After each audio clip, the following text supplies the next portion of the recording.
오늘 살아계신 하나님께서 우리에게 주시는 하나님의 말씀은 마가복음 6장 30절에서 44절까지 말씀인데 저와 여러분이 한 절씩 돌아가면서 읽겠습니다. 우리 큰 소리를 씁니다.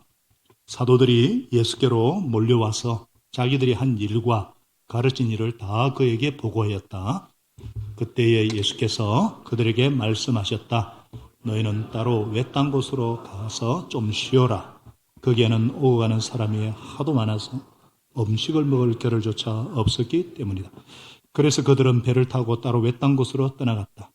그런데 많은 사람이 이것을 보고 그들인 줄 알고 여러 마을에서 발걸음을 재촉하여 그곳으로 함께 달려가서 그들보다 먼저 그곳에 이르렀다. 예수께서 배에서 내려서 큰 무리를 보시고 그들이 마치 목자 없는 양과 같으므로 그들을 불쌍히 여기셨다. 그래서 그들에게 여러 가지로 가르치기 시작하셨다. 날이 이미 저물었으므로 제자들이 예수께 다가와서 말했다. 여기는 빈들이고 날도 이미 저물었습니다. 이 사람들을 해쳐 제각기 먹을 것을 사 먹게 근방에 있는 농가나 마을로 보내시는 것이 좋겠습니다. 예수께서 그들에게 말씀하셨다. 너희가 그들에게 먹을 것을 주어라. 제자들이 그에게 말하였다. 그러면 우리가 가서 빵 200데나리너치를 사다가 그들에게 먹이라는 말입니까? 예수께서 그들에게 말씀하셨다. 너희에게 빵이 얼마나 있느냐? 가서 알아보아라. 그들이 알아보고 말하였다. 빵 5개와 물고기 2마리가 있습니다. 예수께서 제자들에게 명하여 모두를 때를 지어 푸른 불밭에 앉게 하셨다. 그들은 100명씩 또는 한 50명씩, 10명씩 때를 지어 있었다. 예수께서 빵 5개와 물고기 2마리를 들어서 하늘을 쳐다보고 축복하신 다음에 빵을 떼어서 제자들에게 주시고 사람들에게 나누어 주게 하셨다. 그리고 그 물고기 2마리도 모든 사람에게 나누어 주셨다. 그들은 모두 배불리 먹었다. 빵 부스러기와 물고기 남은 것을 주어 모으니 12강주리에 가득 찼다. 다 같이요. 빵을 먹은 사람은 남자 어른만도 5천 명이었다. 아멘. 믿으십니까? 예. 기적은 지금도 어떻게 해요? 이루어지고 있다. 기적은 지금도 일어나고 있다. 성경은 뭐 전설이나 옛날 얘기가 아닙니다. 현재적으로 살아있는 하나님의 말씀이거든요. 저는 지난주에 여러 가지 사건을 참 있었습니다만은 그 중에 하나는 오래 미루고 미뤘던 제 임플란트 치아를 대수술을 했어요. 어금니를 빼고 뼈 이식을 하고 임플란트 2개를 박았습니다. 그것도 그거지만은 사실은 제가 책 2권을 읽으면서 저의 식어진 감성이 되살아나고 눈물을 주체할 수가 없었습니다. 그 중에 하나가 지난주 소개했지만 이번 주는 불편한 편이지만 2를 다 읽었습니다.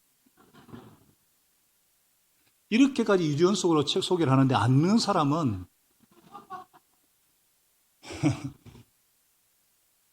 아내도 안 읽다가 이제 읽기 시작해가지고 지금 완전히 지금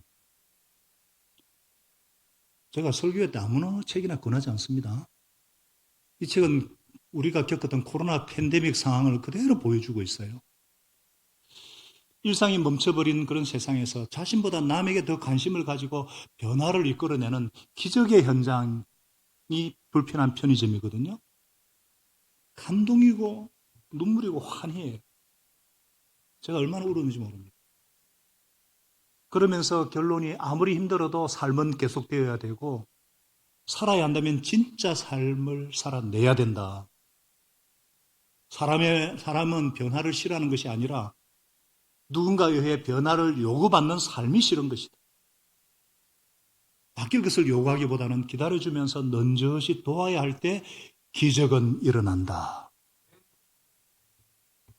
부모님들도 읽어보셔야 되고 목자들도 읽어보셔야 되고 또 하나는 제가 우리 홈페이지에 목격하려면 자세히 있었습니다. 2월 7일을 만났는데 어제 아래 다시 50분 넘게 통화를 하면서 바로 붕어빵 전도한 박봉남 장로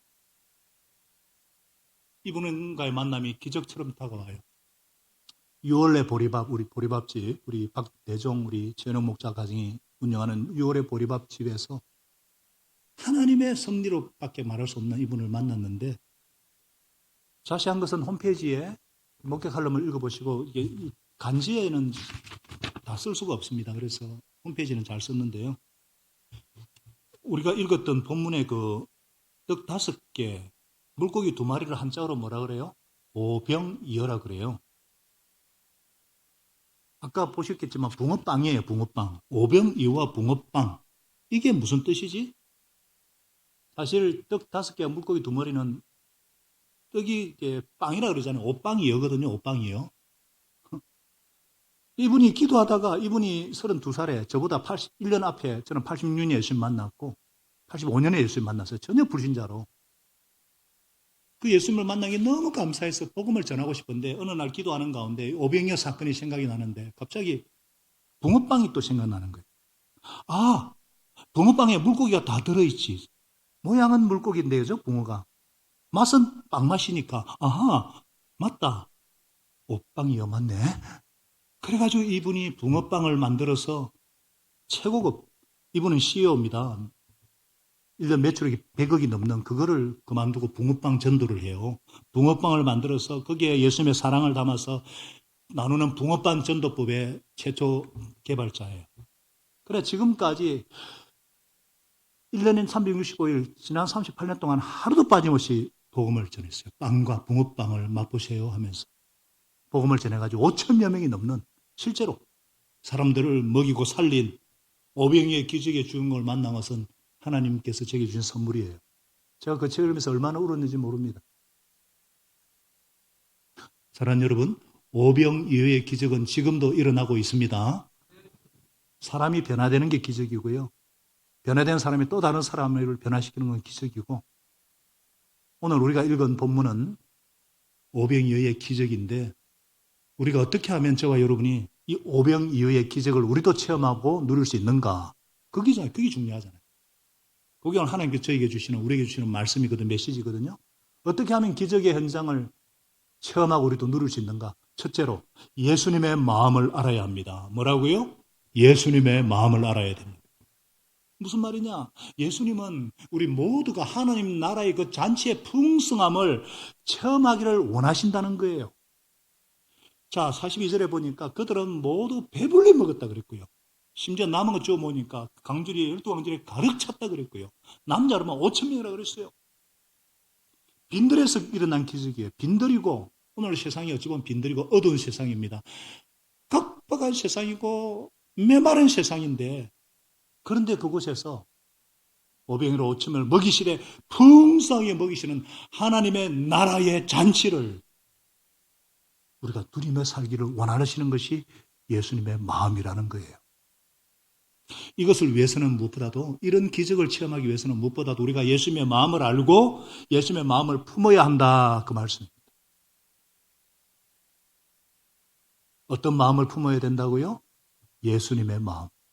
이게 목자의 마음이고 하나님 아버지의 마음이에요. 엄마의 마음이고 목자의 마음. 자, 본문의 사건은 어떻게 시작되는가? 30절에 보니까 사도들이 예수께로 몰려와서 자기들이 한 일과 가르친 일을 다 그에게 보고하였다. 이것은 앞에 13절과 이어지는 겁니다. 예수님께서 제자들을 12제자들을 둘씩 보내시면서 귀신을 쫓아내서 권능을 주셨습니다. 그들은 나가서 회개의 복음, 천국 복음을 전하고 돌아와서 예수님께 다 보고를 했어요. 다 보고했어요. 그 사이 중간에 세례 요한이 목이 잘리는 사건은 가로에 해당되는 거예요. 그래서 우리가 지난주 살펴봤고 예수님께 다 보고를 했습니다. 미주알 고주알. 예수님과 제자들의 관계가 어떤 것 같아요? 친밀한 관계인 것을 알 수 있죠. 네. 우리는 보통 사이가 좀 멀면은 자꾸만 감추려고 그러잖아요. 초등학교 때는 막 학교에서 일어난 일, 친구하고 막 만났던 일들을 막 미주알 고주알 막 얘기하잖아요. 엄마. 그러다가 이제 10대 청소만 돼도 싹 얘기를 안 합니다. 무슨 일이 있으니까. 엄마 좀.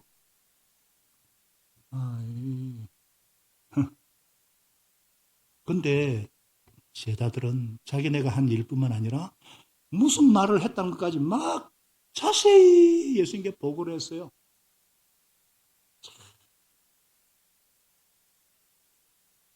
근데 예수님이 보니까 제자들이 휴식이 필요하다고 느끼시고, 왜냐하면 사람들이 하도 많아가지고 식사할 겨를도 없었기 때문에. 사랑하는 여러분, 예수님은 휴식을 주시는 분이십니다. 예수님의 따뜻한 면을 볼 수가 있죠. 사실 예수님은 지금 무척이나 바빠요. 제자들도 바쁘고, 마가복음 3장에 보면요, 음식 먹을 겨를도 없이 바빠요. 예수님은 이렇게 피곤하고 바빠서 쉬실 생각을 한 적이 한 번도 없는데, 제자들이 긴 전도 여행을 와서 돌아와서는 계속 반복되는 이런 생활이 있을 것 같아서, 야, 너희들 좀 쉬어야 되겠다. 너희들 따로 외딴 곳으로 가서 좀 쉬어라. 많이 쉬지 말고 조금 쉬어라 그랬습니다. Take some rest.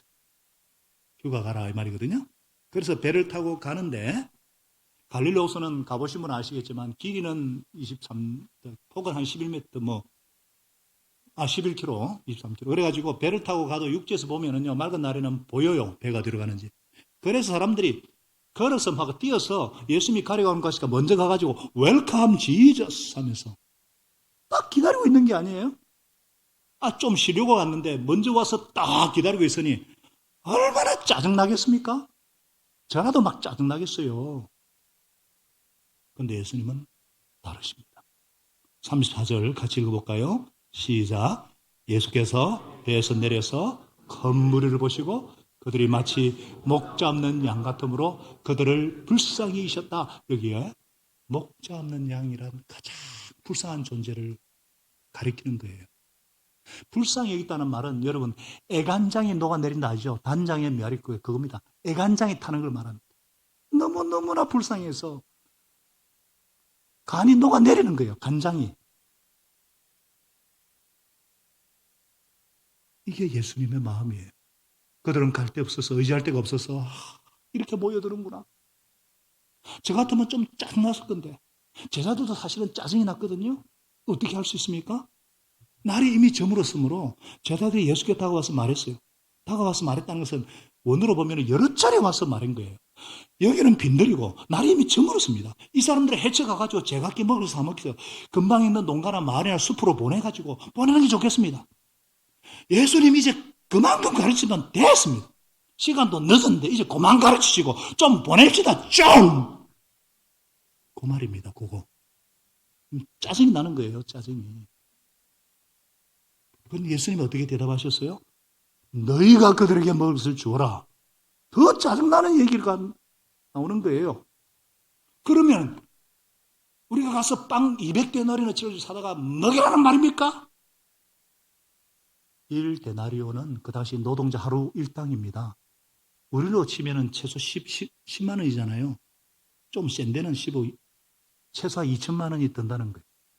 그러니까 더 짜증나는 거예요. 여러분, 예수님은 우리와도 다르시고 제자들과도 다르십니다. 짜증 낼 수 있는 상황에서도 짜증내지 아니하시고 불쌍히 여기시는 분이십니다. 왜 제가 이런 말을 자꾸 강조하냐면은 우리는 예수님을 통해서 하나님이 어떤 분인가, 예수님이 어떤 분인가 알 수 있어요. 여러분, 예수님을 제쳐놓고 하나님을 알려고 하면 할수록 더 혼동이 됩니다. 안다고 해도 관념적이고 추상적인 하나님. 그래서 하나님께서 당신이 어떤 분이시다 구체적으로 보여주기 위해서 예수님을 보내셨어요. 그래서 우리는 예수님을 통해서 하나님은 이러한 분이시구나 하는 것을 알 수가 있어요. 그래서 하나님께서도 우리가 휴식이 필요할 때는 휴식이 필요하다는 것을 아십니다. 그래서 휴식할 수 있도록 해주십니다. 안식일도 만드셨어요. 저도 약간 일중독자 성격입니다만은 어떤 분은 불안해서 쉬지를 못해요. 쉬면 죄책감이 생겨요. 그렇지 않습니다.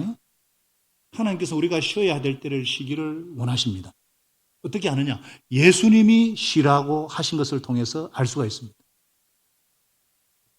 무엇보다도 예수님은요, 이런 짜증나는 상황, 짜증나는 환경 속에서도 짜증내지 않으시고 불쌍히 여기시는 분이에요. 이걸 통해서 우리가 하나님이 어떤 분인가 알 수 있습니까? 하나님은 우리를 불쌍히 여기시는구나. 하나님은 우리를 불쌍히 여기십니다. 그래서 우리가 실수하고 우리가 넘어지고 우리가 좀 잘못해도 우리 죄를 70번에 7번씩이라도 용서해 주시는 거예요. 우리가 결심하고 넘어지잖아요. 또 결심하고 또 넘어지잖아요. 또 결심하고 또 넘어지잖아요. 그러면 내가 내 자신을 봐도 짜증나고 주위 사람이 나를 봐도 짜증나고, 그러나 하나님께서는 짜증내지 아니하시고 용납하시고 도와주시고 잡아주시는 이유가 무엇이냐? 우리를 불쌍히 여기시는 분이시기 때문에 그렇습니다. 이것을 잘 아는 히브리서 저자는 히브리서 4장 15, 16절에 어떻게 말씀하셨어요? 같이 읽겠습니다. 시작. 우리의 대제사장은 우리의 연약함을 동정하지 못하는 분이 아닙니다. 그는 모든 점에서 우리와 마찬가지로 시험을 받으셨지만 죄는 없으십니다. 그러므로 우리는 담대하게 은혜의 보좌 앞에 나아가십니다. 그래서 우리가 자비를 받고 은혜를 힘입어서 제때 주시는 도움을 받도록 하시라. 자, 우리에게 있는 대제사장이 어떤 분? 예수님이죠. 예수님은 우리를 어떻게 하신다고요? 불쌍히 여기시는 분이십니다. 우리가 주님 앞에 왔을 때 뭐 짜증내시거나 우리를 거절한다거나 나무라지 않으십니다.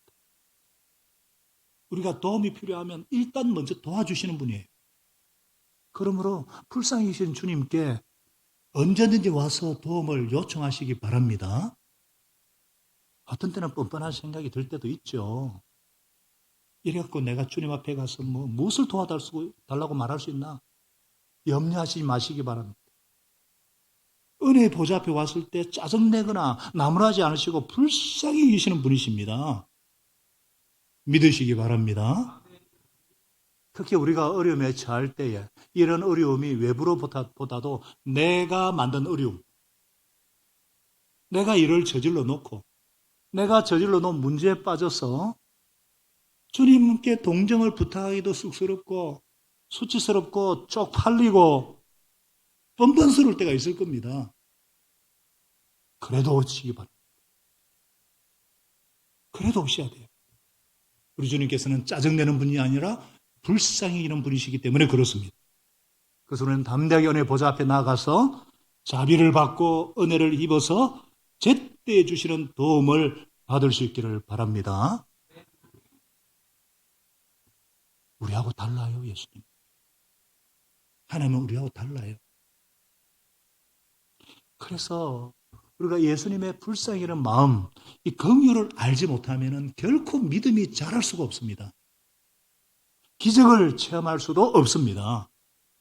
여러분 한번 보세요. 지금 무리를 다 보내가지고 스스로 해결하고 합시다 하는 제자들의 주장과 어쩌든지 무리를 불쌍히 여기고자 먹이고자 하시는 예수님의 마음과 지금 부딪히고 있어요.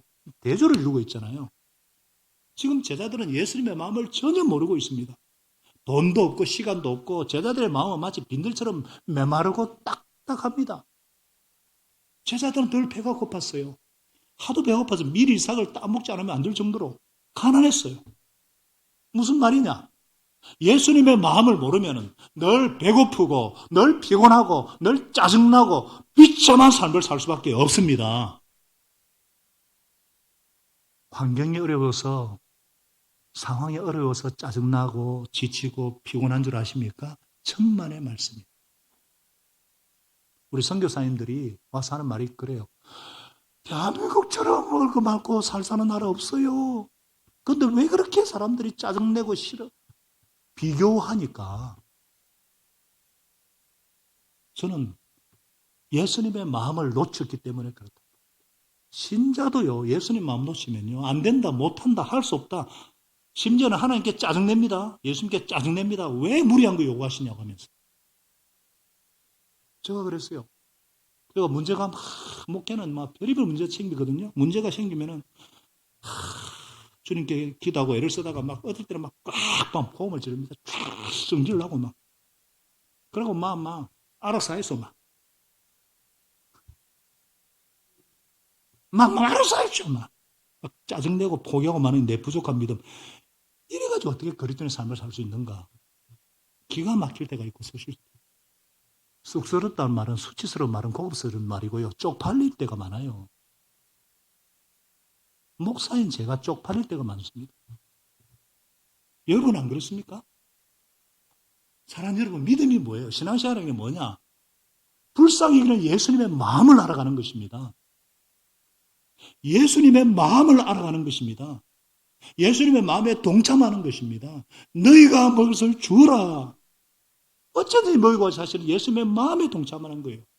이 예수님의 마음을 알 때에 기적을 체험하게 되는 것입니다.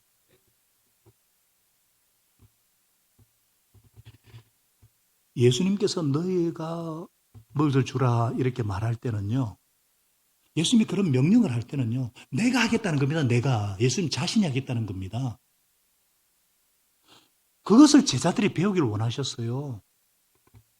너희가 먹을 것을 주라 했을 때 얼른 계산해도 200데나리 필요한데 도저히 할 수 없다. 그래서 먹이라니까 짜증이 나는 거예요. 제자들이 잊어버린 게 뭐예요?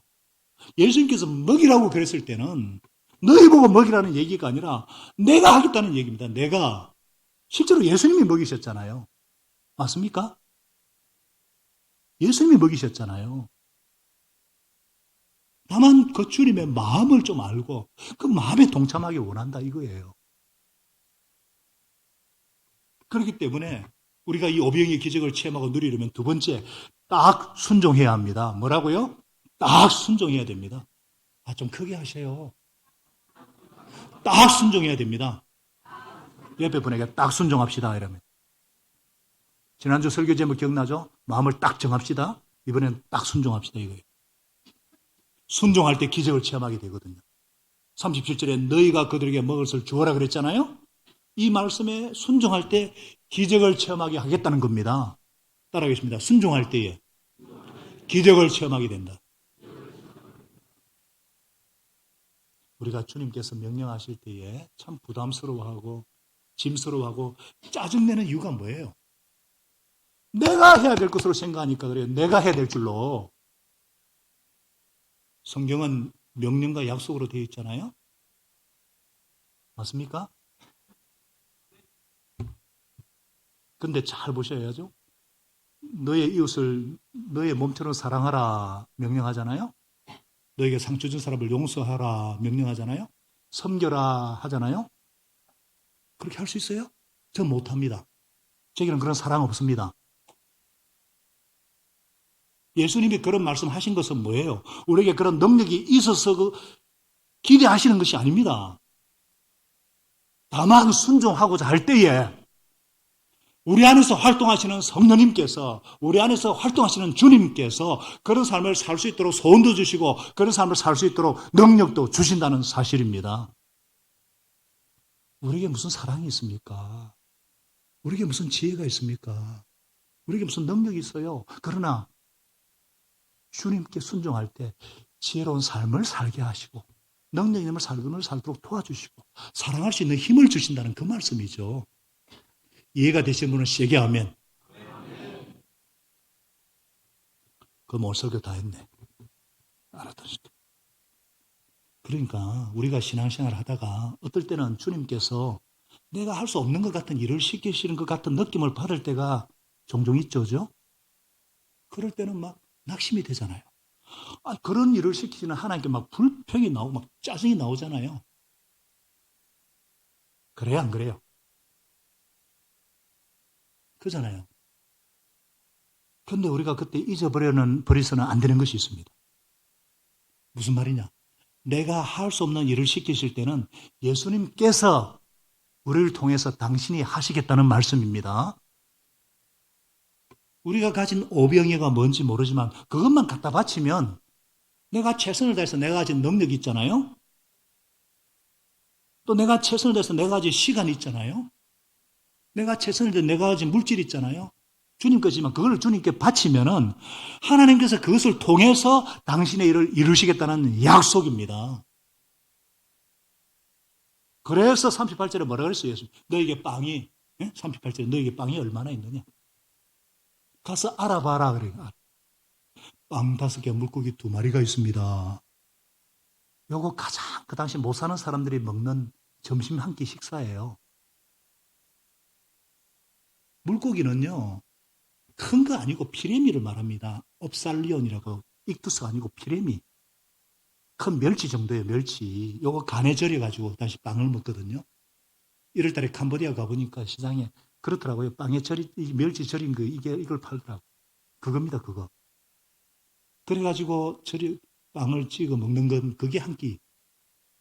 어린아이의 점심 식사 한 끼 정도 되는 거예요. 그게 있는 거예요.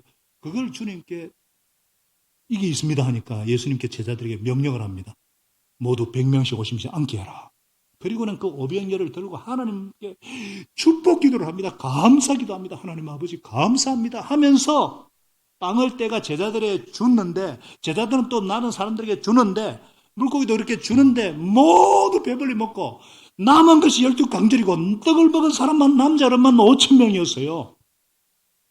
여자와 어린아이 합치면은 몇 명이 될지 몰라요. 어떤 사람은 2만 명이 될 것이다 그러는데 몇 명인지 모릅니다. 그러나 남자 어른만 5,000명이에요. 여기서 어떻게 해서 5,000명이나 되는 사람들이 오병이어로 배를 다 채웠는지 설명을 안 해놓고 있어요. 제가 그래서 이렇게 먹기 위해서는 빵이 언제 불어나야 되는데 예수님이 제자들이 나눠줄 때 불어났을까? 제자들이 군중이 때 나눠줄 때 불어났을까? 상상이 안 돼. 내가 그 자리에 있었으면 얼마나 좋았겠습니까? 그 자리에 있었으면 정확하게 어떤 간을 거쳤는지 알고 설교할 수 있을 건데.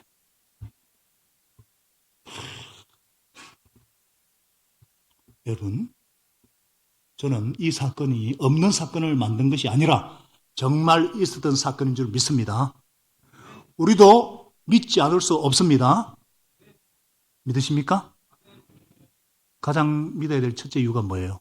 사복음서에 다 기록되어 있는 사건이에요. 마태, 마가, 누가, 요한. 여러분 성경에 사복음서잖아요. 사복음서에 다 기록된 사건은 이 오병이어 사건하고 또 뭘까요? 예수님의 십자가 사건 그리고 부활 사건이에요. 다른 거는 어떤 데는 있고 어떤 데는 없어요.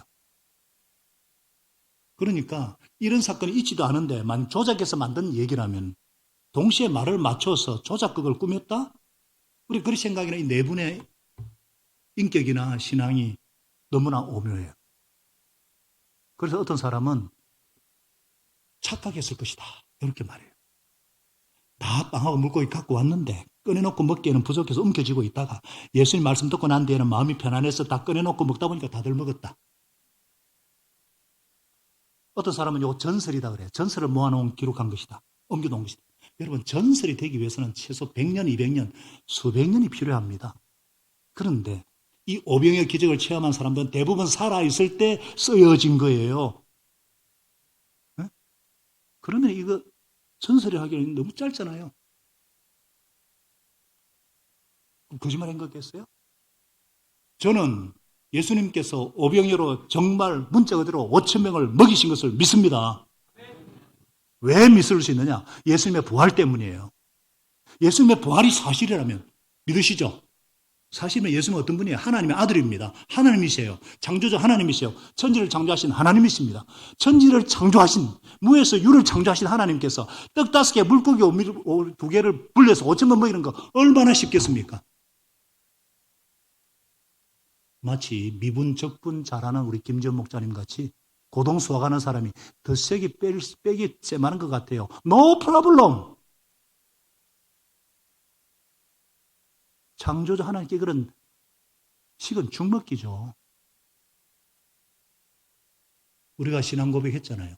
천지를 창조하신 하나님 믿고 그래서 동정녀 탄생도 믿고 예수님께서 천지를 창조하신 창조주신데 무에서 유를 창조하신 분이 떡 5개 물고기 2물 5천 먹이는 건 아무것도 아닙니다. 믿으십니까?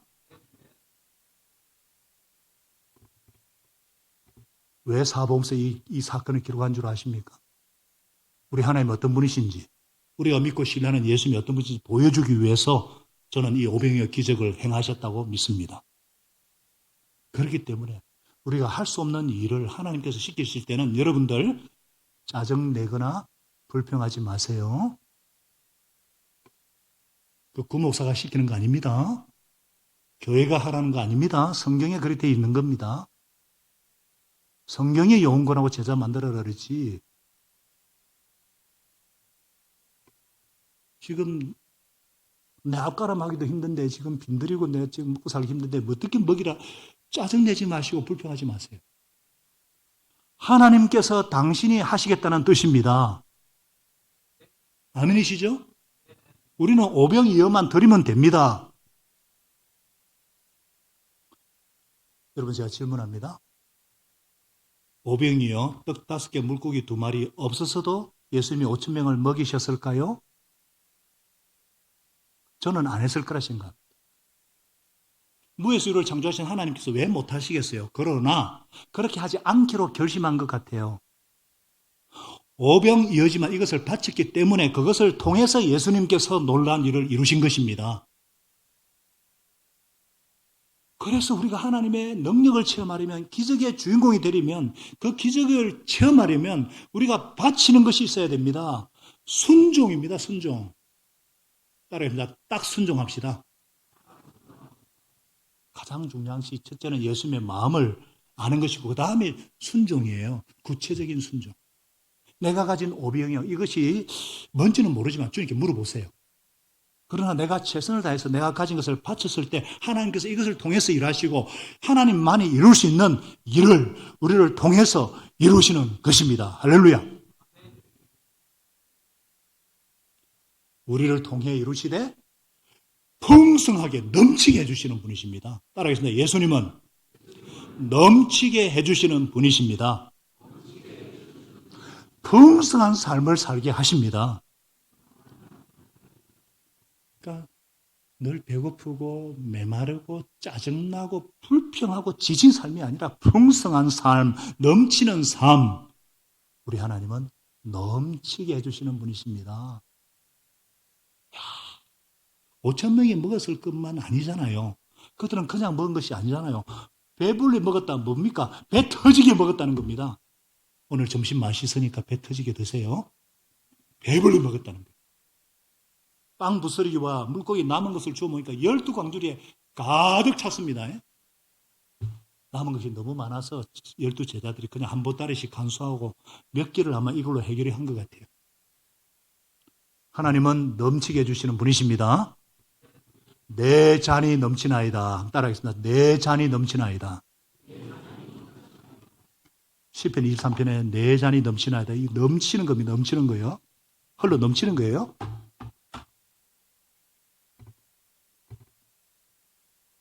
하나님의 세계, 천국 잔치를 모르는 사람들은 메마르고 혼자 먹으려다가 그것도 빼앗기고.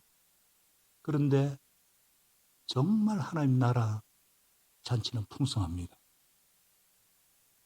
흘러 넘칩니다. 그걸 보여주신 거예요. 우리가 인색하니까 참 하나님도 인색한 분이시다 생각하기가 쉬운데 아닙니다.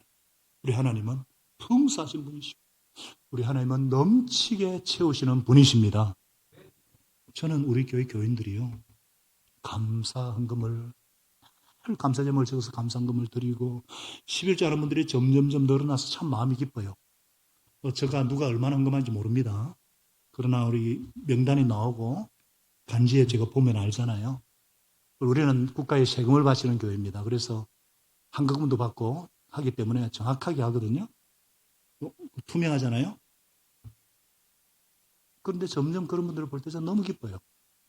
새로 11조를 시작하는 분도 아마 생활이 빡빡할 수 있어요. 그러나 오래 안 갑니다. 좀만 기다려보시죠. 하나님께서는 풍성하게 넘치게 채워주시는 분이시기 때문에 그렇습니다. 그래서 11조 하면서 경제적으로 시달리지 않게 할 것입니다. 하나님은 풍성히 채워주시는 분이시기 때문입니다. 막벨라 프로젝트, 우리가 이 미래의 비전센터, 우리 다음 세대를 위해서 아브라함이 막벨라를 은 400냥 주고 산 것처럼 우리가 막벨라 프로젝트를 몇 년 전에 했는데 건축금이죠. 지금도 하는 분들이 계세요. 우리가 희생적으로 그때 헌신했습니다. 제가 보장합니다. 몇 년이 지나고 나서 여러분이 건축금 안 했어도 남는 것이 없을 것이고 벅차게 헌금했어도 하나님께서 모자라지 않게 하시고 넘치게 하실 것입니다. 우리 하나님은 풍성하게 채우시는 분이시기 때문입니다. 제가 경험하고 성경이 그렇게 약속하기 때문에 그렇습니다. 고린도서 9장 6절 8절은 분명히 말합니다. 적게 심은 사람은 적게 거두고 많이 심은 사람은 많이 거둔다. 각자 마음에 정한 대로 해야 아까워하거나 내거나 마지못해 하는 일은 없어야 된다. 하나님께서는 기쁜 마음으로 내는 사람을 사랑하십니다. 하나님께는 여러분에게 온갖 은혜가 넘치게 하실 수 있습니다. 그러면 여러분은 모든 일에 언제나 쓸 것을 넉넉하게 가지게 되어서 온갖 선한 일을 얼마든지 할 수가 있습니다. 할렐루야. 온갖 선한 일이 뭐냐면 물질입니다. 물질. 11조라는 게 물질만 아니라 시간, 다 그걸 말하거든요. 우리가 우리의 오병을 드릴 때 하나님은 풍성하게 하시는 하나님이십니다. 넘치게 해주시는 하나님이십니다.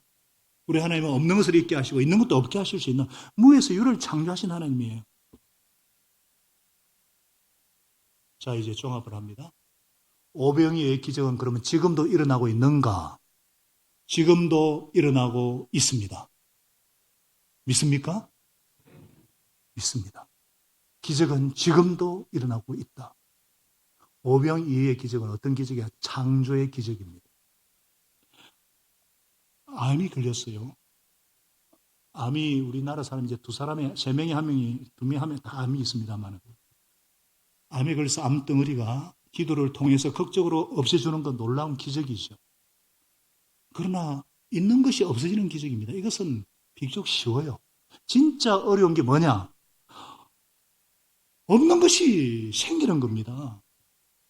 오병이어는요, 떡이 불어나야 되잖아요. 이거는 창조의 기적입니다. 이거는 물이 포도주가 변하는 것처럼 창조의 기적이에요. 이런 놀라운 기적이 지금도 일어나고 있느냐? 일어나고 있습니다. 왜? 예수님은 2000년 전이나 지금이나 어제나 오늘이나 한결같이 영원토록 동행하신 분이시기 때문입니다. 히브리 13장 8절은 분명히 말씀하십니다. 같이 읽겠습니다. 시작. 예수 그리스도는 어제나 오늘이나 영원히 한결같은 분이시기 때문에. 제가 여러 예를 들 수 있지만 이분 아시죠? 코리 텐범 여사. 우리 신앙생활 하신 분 압니다. 몇 년에 돌아가셨는데 네덜란드 분인데 유대인들을 숨겨줬다고 2차 세계대전 때 포로 수용소에 갇히죠. 나중에 이제 자기를 괴롭힌 원수를 용서하는 걸로 성자로 알려져 있지만 제가 말씀드리고 싶은 것은 다른 얘기예요. 제가 이번에 전기를 통해 읽은 내용입니다. 그때 포로 수용소에 갇힐 때 동생 베시하고 같이 갇혔어요. 둘 다 독실한 크리스천입니다. 그러니까 유대인들을 숨겨주겠죠. 아시겠지만 포로 수용소는 먹거리가 변변치 않겠죠. 맹물 같은 스프에다가 신내나는 빵 한 조각입니다. 동생이 몸이 약했어요.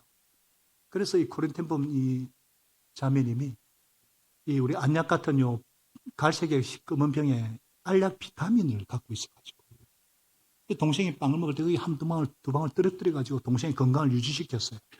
그것을 같이 포로들이 보다가 우리에도 떨어뜨려달라고 이거 주면은 동생 안 되는데 이 여사가 워낙 불쌍히 여기는 마음, 예수님의 마음 때문에 5명이고 10명이고 계속 떨어뜨려 주는 거예요. 근데 분명히 끝났는데 계속 나오는 거예요.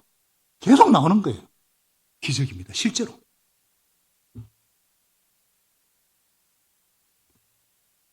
성경에 그런 기적 많거든요. 나중에 이제 알약 비타민이 나오니까 이게 끊어졌다는 거예요. 코린텐범 여사의 그 사랑과 그 긍휼을 볼 때 하나님께서 역사하셨다고 믿습니다. 좀 더 체근적인 것은 제가 한번 설교 예화로 쓴 것 같은데요. 멕시코의 적경지의 샌디아고 그 쓰레기 매립장에서 일어난 일들이에요. 거기에 가난한 사람들이 쓰레기 그 매립장 가보면 거기에서 막 음식도 먹고 막 그런 분들에게 복음을 전하기 위해서 소위 성령파라고 하는 성령 충만한 전도자들이 그곳에 갑니다. 찬양하고 춤추고 성경 보고 우리하고는 비슷해요. 성령파라 그래서 기도 많이 하는 그런 분들인데 거기에서 정말 예수 믿을 수 없는 사람이 예수 믿고 중독자들이 막 적식 예수 영접하고 술 중독 막 마약에서 자유케 되고 교도소에 복음을 전하니까 다 예수 믿고 막 역사 일어났어요. 성탄절이 되어서 이분들에게 음식을 좀 섬겨야 되겠다 싶어가지고 빵과 이렇게 떡과 이렇게 여러 가지를 싣고 밴을 타고 거기 갔습니다. 한 100명 정도 모일 걸 예상인데 300명이 넘게 왔어요. 큰일 난 거예요.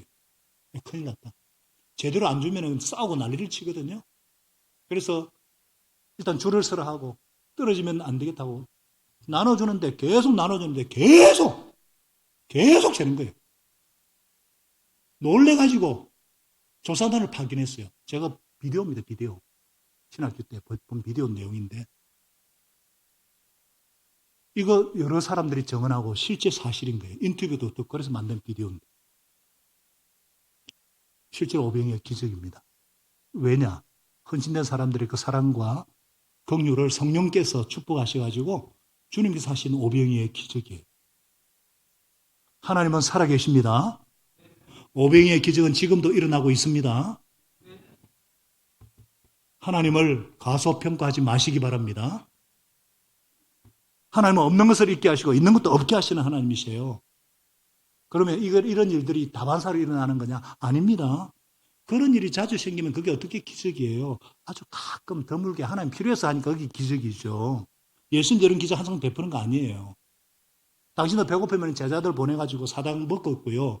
없으면 굶으셨어요. 예수님이 이런 기적을 보여주신 이유는 기적은 지금도 가능하다. 그래서 이것을 위해서 불쌍히 여기는 예수님의 마음을 가져라. 너희가 먹을 주어라. 예수님은 넘치게 채워주시는 분이시다. 알게 하시려고. 저는 우리 교회가 저와 여러분이 정말 크신 하나님을 제한하지 아니하고 이 하나님을 신뢰하고 영혼의 갈급함과 배고픔과 목마름을 보시고 불쌍히 여기신 예수님의 마음을 품고 너희가 무엇을 주라 하시는 그 말씀에 딱 순종하는 자를 통해서 지금도 일하고 계시는 그 주님의 기적의 현장에 우리 교회를 사용해 주시고 저와 여러분을 사용해 주시고 우리를 풍성한 삶을 살게 하시기를 예수님의 이름으로 축원합니다. 예수님의 이름으로 기도합니다. 기도하겠습니다. 하나님 아버지 감사합니다. 하나님 아버지 고맙습니다. 우리가 하나님 믿는다고 하고 어떤 때는 얼떨결에 하나님은 전능하신 하나님이시다 고백도 하지만 사실 우리가 믿는 하나님은 왜소한 하나님, 무능력한 하나님, 인색한 하나님, 관념적인 하나님일 때가 많은 것을 고백합니다. 하나님 아버지 오늘 말씀을 통해서 오늘 예배를 통해서 우리의 마음을 넓혀 주시옵소서. 하나님의 크심을 살아계심을 있는 그대로 보게 하시고 이런 하나님을 믿고 신뢰하고 그래서 우리 삶 가운데 오병이의 기적이 일어나게 하여 주시옵소서. 풍성하게 넘치게 채우시는 하나님의 능력을 체험하게 하여 주시옵소서. 예수님의 이름으로 기도합나이다. 아멘.